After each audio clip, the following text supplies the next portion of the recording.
గత 2 రోజులుగా ఏకతాటిగా కురుస్తున్న వర్షంతో తెలంగాణ మహారాష్ట్ర సరిహద్దులోని ఆదిలాబాద్ జిల్లా జైనన మండలం డొల్లార సమీపంలో గల పెన్ గంగా నది వంతెన నీటి ప్రవాహాన్ని పరిశీలించి అధికారులను వివరాలు అడిగి తెలుసుకున్నారు.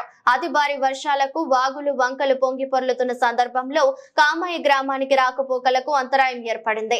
ఈ సందర్భంగా జిల్లా కలెక్టర్ రాజశేష, జిల్లా ఎస్పీ గౌస్ ఆలంలు సందర్శించి కామాయి గ్రామ మాజీ సర్పంచ్ తో ఫోన్ లో మాట్లాడుతూ అక్కడి పరిస్థితిపై ఆరా తీశారు.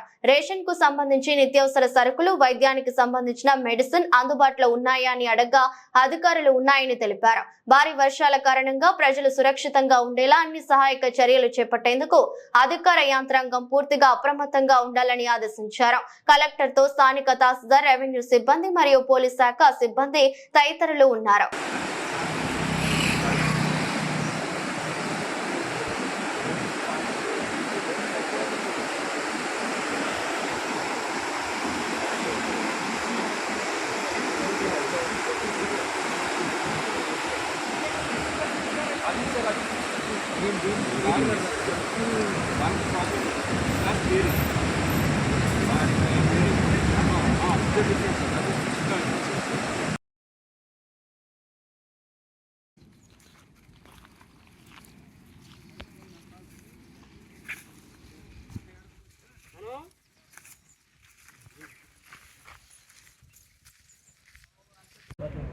పంటలు